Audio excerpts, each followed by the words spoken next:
mikið af, bara moldin flægi var opið og þið sjáu það að gróa upp svona smá saman. Þannig komin 15% þekja frá því að tilraun byrjaði.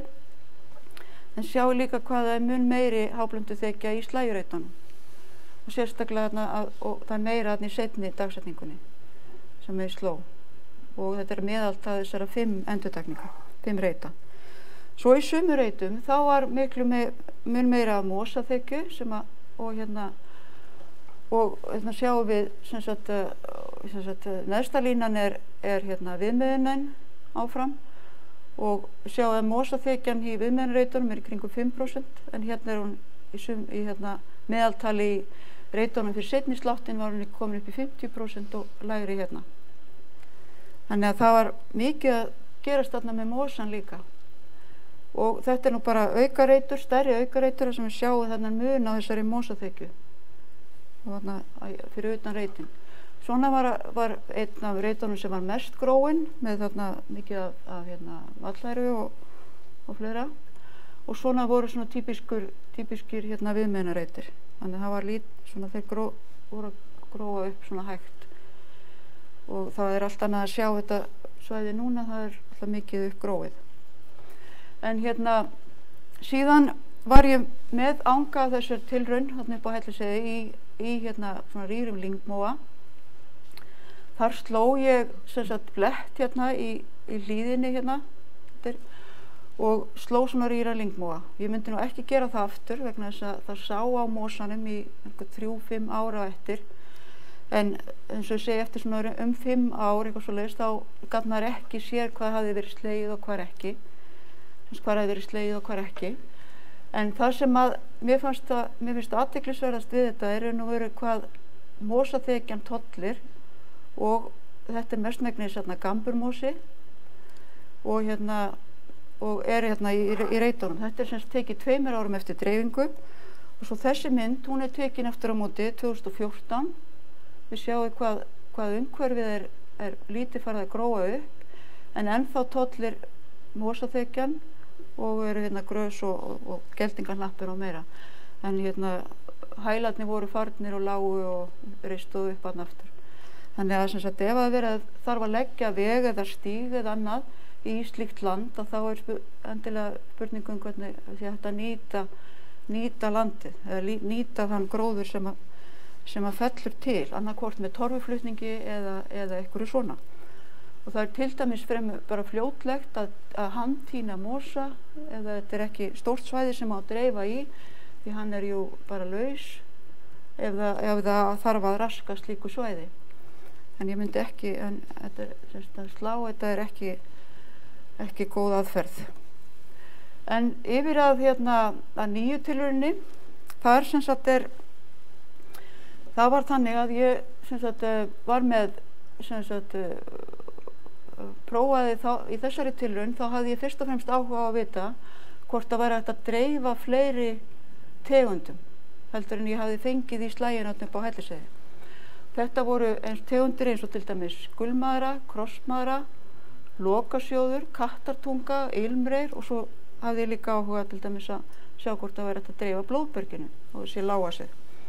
Þannig að þessa tilraun var ég með annars vegar á þessum stöðum sem ég nefndi áðan og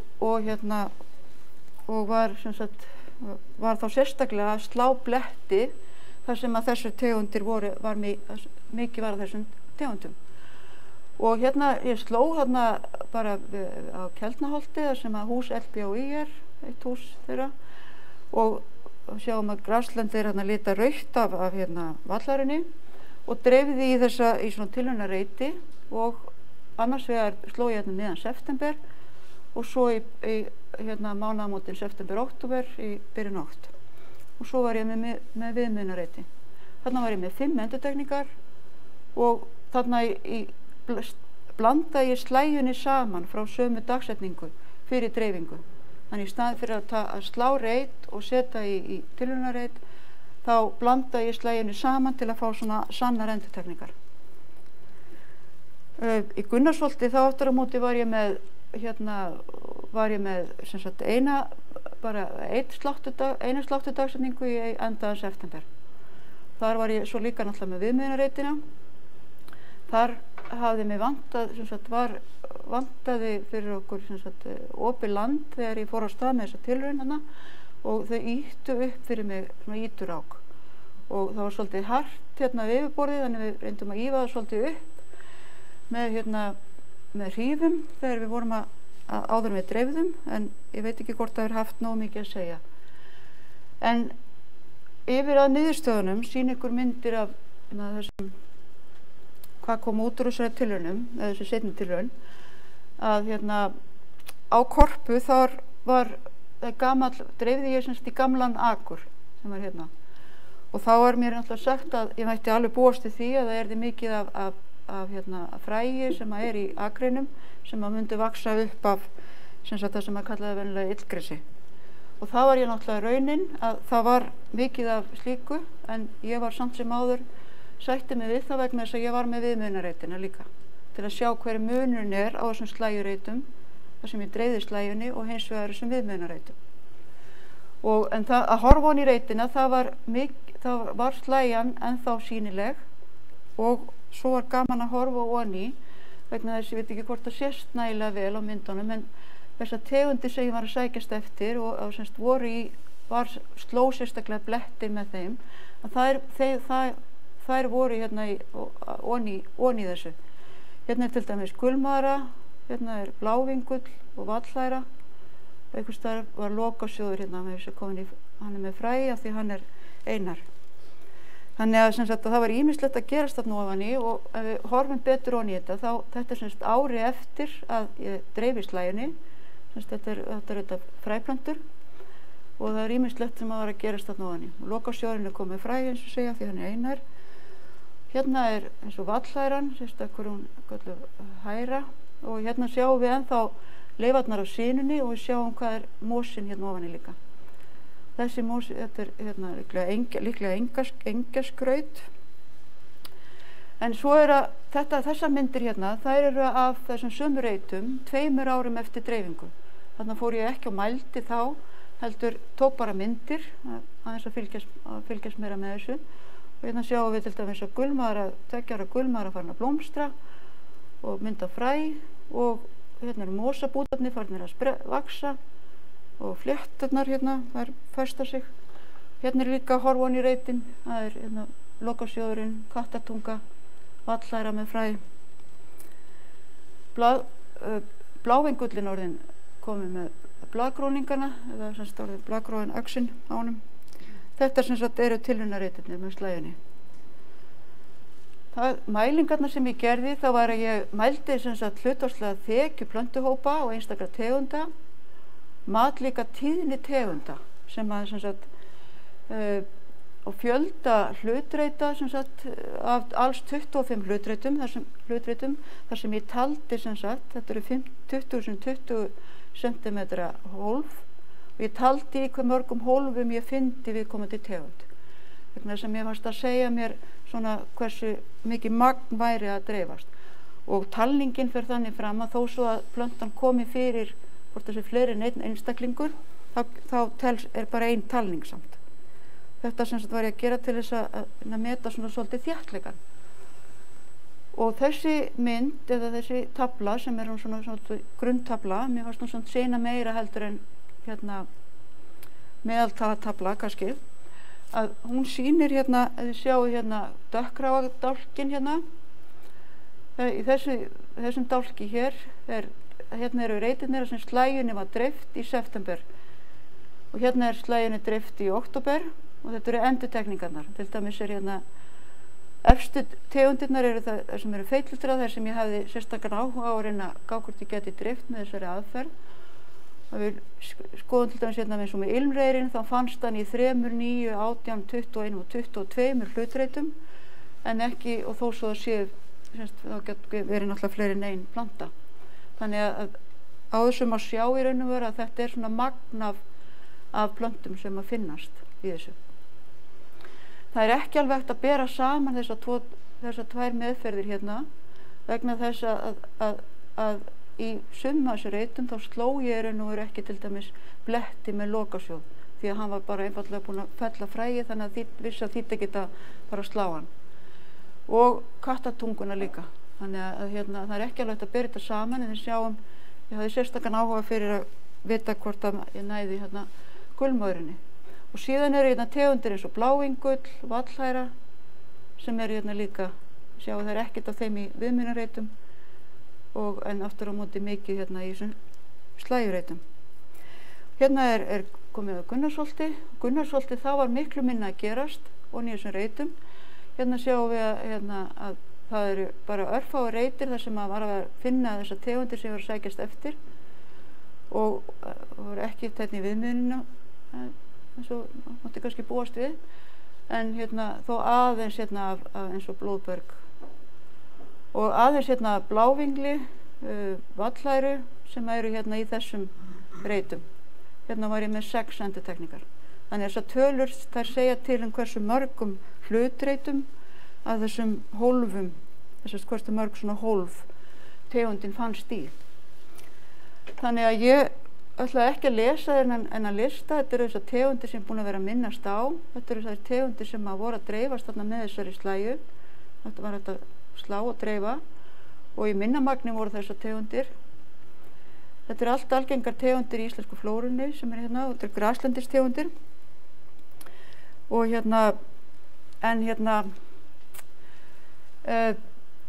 ætla ekki að lesa allt sem er í þessari töflu heldur. Við erum langt komið með tíman.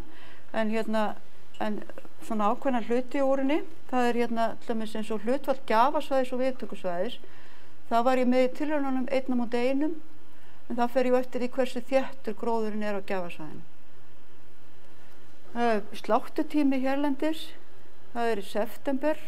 Elín Gunnlaugsdóttir hjá Lystigarði Akureyrar sem safnar fræi fyrir íslenskum tegundum fyrir Lystigarð á Akureyri, Lystigarð Akureyrar.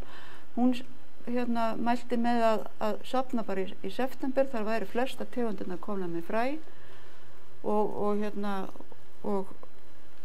var svolítið í sambandi við hana út af sláttutímanum. Og en eins og sjáum á í þessum tölum frá Hellisheiði þar sem ég sló miðjan ágúst og svo seinast í ágúst að þá virkaði það líka fyrir sumar tegundirnar. Og ein af erlendu heimildunum sem að lýsir þessari aðferð, hún talar að ef maður ætlar að ná sérstaklega grastegundum þá sláum maður fyrr en blómjurtunum að þá sláum maður seinna og það virðist eins og það virðist að gilda eins og til dæmis með gulmöðruna.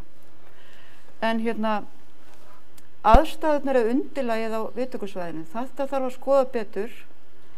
Þetta hefur gengið á moldarflag, jarðræktarakur og möl, ég kem aðeins að því eftir. En það var lítill árangur af þessu á næringarsnautt moldarflag á Snæfellsnesi og innan sviga þurran mel á Geitasandi. Og þetta er svona undirlagi sem að gekk að dreifa þessari slægju á og vissar tegundir, ákveðna tegundir voru nema land með slægjunni í þessu. Ég kem að þessu aðeins á eftir. Þetta er eftir á móti út á Snæfellsnesi sem var pínu angi af þessari seinni tilraun og þetta myndina teki ári eftir að ég dreifði slægju svona í illa gróin vegkant sem að grær hægt upp og það var mjög lítið að gerast það var slægjan var mjög lítið niðurbrotin og mjög þurr bara en það var ein tegund sem var svolítið af og það var geldingarhnappur ofan í þessu. Síðan þegar við vorum búnar að slá og dreifa í reitina í Gunnarsholti þá slóum við svolítið meira af graslandinu og dreifðum Geitasandi en það hefur mjög lítið að segja að safna slægju með véltækum úr véltæku svæði graslandi við Kolviðarhól og dreift á töluvert stórt svæði með svona möl og þarna numu slattategundir land og mikið og mósin líka og þetta hún dreifir þarna í kringu 20. ágúst en myndin er tekin þessi mynd er tekin 2014, 2 árum seinna. En Veitu aðeins hérna líka að þessi mynd úr umhverfisskýrslu Orkuveitu Reykjavíkur 2012. Við fóru í svona heyskap bara og það var bara slegið með véltæku græju og dreift á svona nokkuð stórt svæði eða það er að segja rakaslæju eins og ég myndi vilja segja freka. En ég er alveg opinn fyrir spekulasjónu með annað nafn sem er með minna af ægjum hræslæja. En mér finnst að lýsa því samt ágætlega. En ég er þá, það ætla ekki að hafa þetta lengra, ég ætla að þakkir til Orkuveitu Reykjavíkur fyrir styrkin við fyrraverkefnið og Náttúruverndarsjóð Pálma Jónssonar fyrir styrk við seinni tilrauninnar. Helena Marta Stefánsdóttir vann með mér í felti, slá og dreifa annað. Ása Aradóttir vann með, við vorum saman með verkefnið Orkuveitu Reykjavíkur upp á Hellisheiði. Jónatan Hermannsson takkaði fyrir hjálpina við að leggja út reitina við Korpu. Við unnum þar í slagveðusrigningu að setja út merkja fyrir reitum og hann alltaf hlífir sér ekkert. Og annars fyrir samstarfsfólk við LPÍ. Elínu Gunnlaugsdóttir fyrir fyrir upplýsingar fræþroskan. Magnús Jóhansson líka fyrir upplýsingar fræþroskan. Landgræðslu ríkisins fyrir fyrir afnótin af landinu í Gunnarsholti og þjóðgarðinum Snæfellsjökli fyrir afnótin að fá að dreifa þessu þar. En ég þakka áheyrnina. Takk fyrir mig.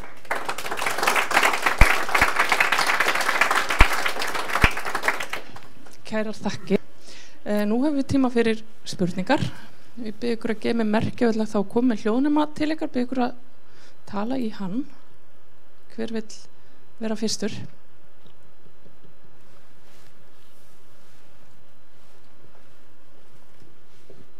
Það með hugmyndan nafni. Ég er nú ekki með hugmyndan nafni, Sigurður Magnússon heiti ég. Mér langar að spyrja nokkur atriði. Já. Var fauk ekki slæja neitt í burtu? Var það ekki til vandræða að það fíki burt efnið?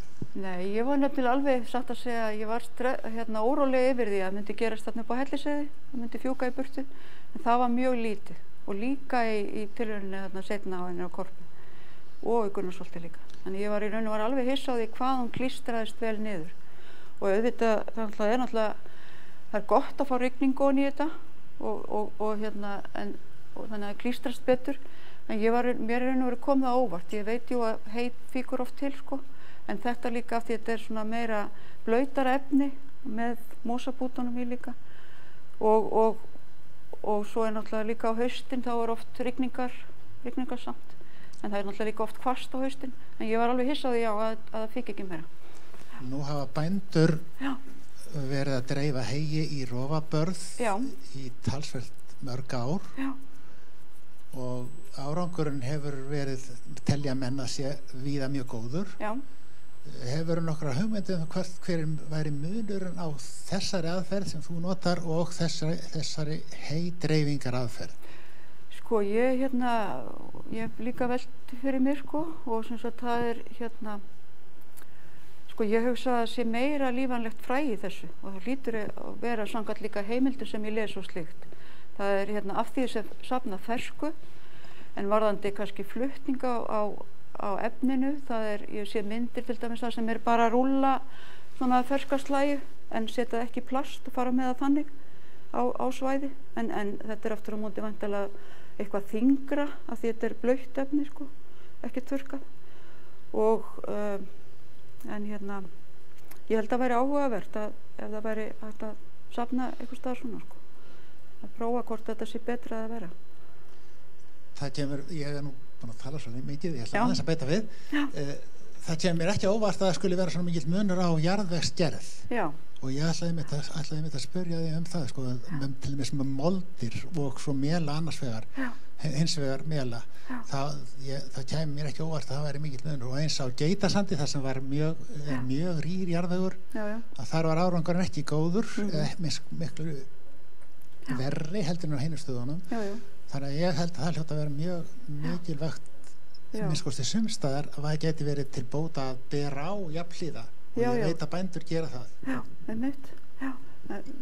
Orðandi þetta með undirlagi, mér fannst það líka að sjá hennar samanburð eins og til dæmis á þessari á mölinni, þetta er svona malargrús, það var mjög lítil mold í þessu, bara allavega eins og maður sér svæði sem að var ekki sem sagt rétt fyrir utan dreifinguna og svo var aðeins það að slægjan fiki til, þannig að það voru dauði blettir, en á þessu efni þar virkaði þetta líka og svo sér maður mosan vera að brotna, eða slægjuna vera að brotna niður, en í samanburði til dæmis við Geitasand sem svo erfiður, en þarna ekki mold, sko. En aftur á móti eins og, það er blóðbergi sem varst með, en það getur verið krækiling og holtasóley, beitiling sérstaklega og myndi maður ekki vilja fá það inn í þessa slægju, þyrfti þá að safna því sérstaklega eða hvernig myndi það spurning, sko, sumstaðar eins og þekkir örugglega með blóðbergi til dæmis, þá vexa stundum innan grastegund til dæmis og svona jurkendangróður. Þannig það nú verið ef maður gæti slegið eitthvað svæði þar sem maður eitthvað til dæmis af blóðbergi og svo kannski dríkta með slægju annar staðar og svo dreift slíku en því að þær tegundir sem vaksa í raun og veru myndu lifa slíkar aðstæður að það eru þá tegundirnar sem virka þar, þannig að það gerir ekki til og það sé fræ af öðrum líka, og slægja. En til dæmis eins og krækilingi, það ekki þessi aðferð þetta því ekki, en spurning hvort það væri hægt að sameina eitthvað svona, sérstaklega náttúrulega vera að vinna með bara kannski stígkanta eða flög eða svona afmörkuð svæði, sko. Þannig að ef það eitthvað sem að svona svolítið skoða líka eða hugsaðu hvort það sé hægt að nota svona þunnt lag af slægju í raun og veru en safna fræi af öðrum tegundur líka, skiljið hvað ég meina.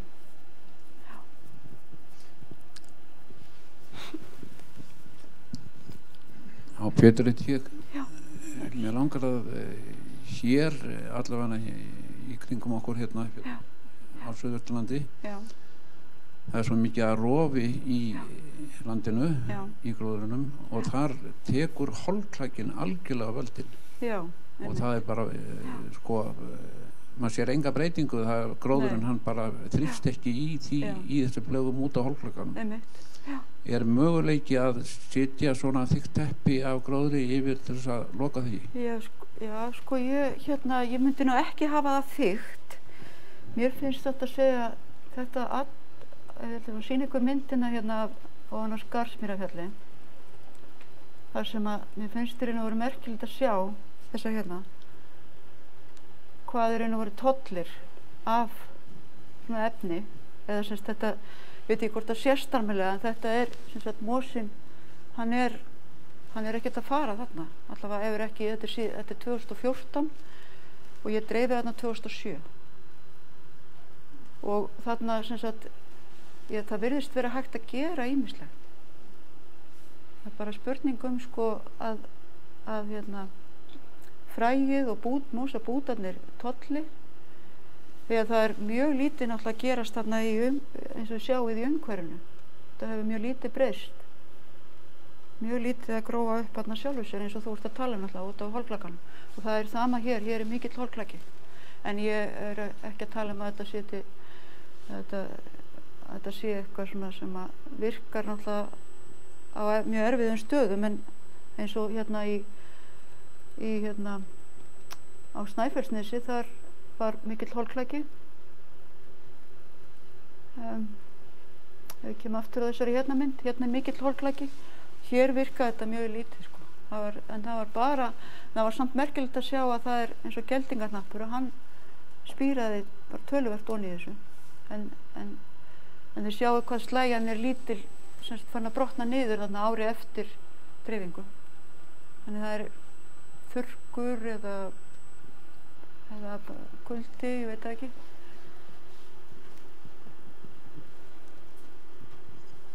Takk fyrir áhugaverðan fyrirlestur. Takk fyrir það. Ég tók eftir því og myndist á að þetta hendaði ekki krækilingi. Já. Hendar þetta þá ekki lyngtegundum og þá hvers vegna ekki? Já, sko lyngtegundirnar það er sem sagt sumar þeirra eins og náttúrulega þekkir með mynda ber og ég held að gangi lítið og það er ekki í raun og veru æskilegt að vera að slá slíkan gróður af því það sér á honum þó svo að lyngi vaks upp aftur og ég sé það gerast enda líka til dæmis að lyng vex aftur þó að brenni til dæmis alveg niður og það eins líka vóks það upp aftur hérna á Skarðsmýrarfjalli þar sem ég hafði slegið það en það er samt ekki til eftirbreytni að vera að slá slíkt skilur en spurningum hvort það sé hægt að dreifa eitthvað ef maður vill til dæmis sem er að vinna með afmörk lítil svæði kannski þjóðgörðum eða friðursvæði eða annað hvort það sé hægt að dreifa kannski eitthvað berjum og svo einhverju þunnu lagi af einhverju svona ofan á það er spurning, bara að gera prófa held ég. Þakka þér fyrir fyrirlesturinn. Þorgerður Borgþór heiti ég. Þetta er mjög athyglisverð var tilraun sem þið eruð að gera og ég held að þetta hljóti nú að verða að nota svona í vaxandi mæli hér á landi sé hentu til dæmis fyrir sveitarfélög sem eru að vinna að uppgræðslu að nýta sér þessa þekkingu það er nú svo mikið til að ónýttu graslendi sem að auðvelt er að sækja fræslægjuna í myndi ég halda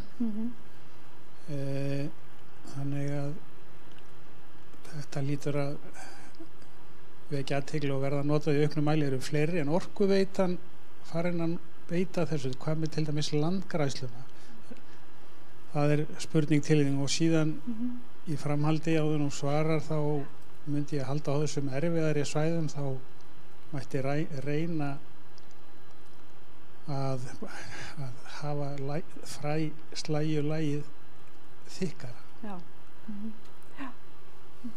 og sjá hvort að það gef ekki raun en varðandi lyngtegundirnar þá myndi ég halda svona með tíð og tíma þá bæti þetta í hæginn fyrir þær og þær muni koma inn svona að sjálfu sér þó að það sé líka ágætt að hjálpa þeim til, takk Já, það jú, ég held að þetta sé nú áhugavert að halda áfram með að prófa þetta og sérstaklega og í raun og veru prófa líka fleiri tegundir og ég kynnti þetta í fyrra fyrir landgræðslunni líka og þannig að ég held að þetta bjóðum bara ýmsa möguleika bæði svona í smærri skala þá er ég að hugsa bara eins og stígkanta inn á kannski svæðum sem að maður vill til að vinna með náttúrulega gróðurinn en þetta takmarkast jú við ákveðna tegundir sérstaklega tegundir svona sem að eru það maður næri einhverju slægju af til dæmis að það sem er mjög gisið eins og til dæmis eða tegundir svo kannski holtasóli þá maður myndi reyna að ná fræinu þannig þá er svo lítil gróður massi með yfirleitt sem hægt er að safna þannig þetta svona blanda saman en ég held að þetta bjóði upp á ýmislegt og svo þegar maður skoðar þessi erlendu dæmi þá sér maður bara þessa stórtæku notkun á svæðum sem eins og til dæmis aflögu námissvæði og annað þannig ég held að þetta sé spennandi aðferð og ég hef satt segja bara heilmikla trú á henni en ég er með svona lista af tegundum sem að ég var að vinna ég var að gera handrita grein þetta og þar í þessum lista af tegundum þá eru það er tegundir sem þetta hefur gengið með og það eru til dæmis eins og mjaðjurt líka smárategund, brauðsmári vallumall og ef maður hugsa vaxtarformið á plöntunum og hvort það mynda eitthvað að frægi þá er þetta í raun og veru þá komast það svolítið í þennan hóp en já Nú er tíminn að hlaupa frá okkur en það er ein loka spurning Hei, takk fyrir fræðandi erindi. Rakel Kristjánsdóttir heiti ég. Mér langar að spyrja þig, þú sýndir fullt á svona ritum svona, sem að fjalla þessa aðferðir, erlendrit og svo það sem þið hefði gefið út eftir ykkar rannsóknir. En eitthvað svona rit sem þú mælir sérstaklega með að vísa fólki eða hvað maður segja, verktökum á eða þeim sem sína áhuga á því að reyna að dreifa stafagróðri með einhverjum hætti. Eitthvað svona rit sem þú mælir með eða það kannski vinslu eða eitthvað svoleiðis? Já, sko það sem hefur verið gert, sko ef við horfum það sem hefur verið gert hér á landi, það til dæmis þessar tilraunir hjá okkur upp á Hellisheiði, þar var til dæmis það sem að lýsi þessari spræðslægju og svo líka í því riti til dæmis var Ása Aradóttir með flutning á gróður torfum. Það nú einn þátturinn að ef að þarf að fara yfir gróið land þá að gera að hirða torfurnar og nota í raun og veru bara efnið. Það eru torfurnar, það er jarðvegurinn, það er svona slægja ef hægt mosinn sjálfur að safnanum og síðan svo eru þessar bæklingar sem ég talaði það eru bara hluti af bæklingum sem að fjalla svona endurheimtar verkefni og það er hægt að googla til dæmis ef þú hefur áhuga á þessari slægju þá er það til dæmis þessi orð green hay, seed containing hay, hvað var þetta? Fyrir ekki engi að fletta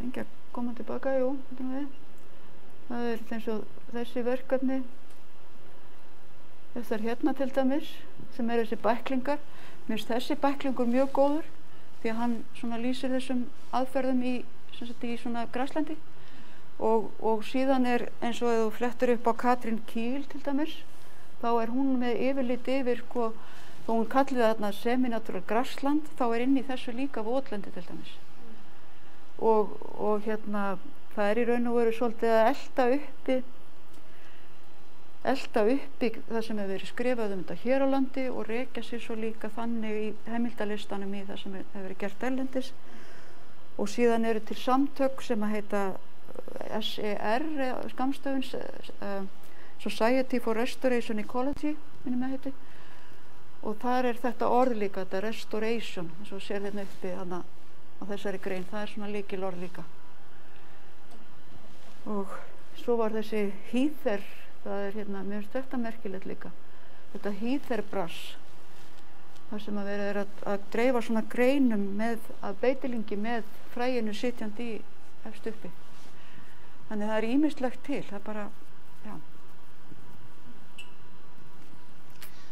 Þá held ég að við látum staðanum í dag en áður en ég missi ykkur út úr húsi þá vil ég vekja athygli á næsta hrafnaþingi 3. apríl Borgný Katrínardóttir ætlar að flytja erindi sem að nefnist Senn kemur spóin en ég vil þakka þig kærlega fyrir flutningin og ykkur fyrir að koma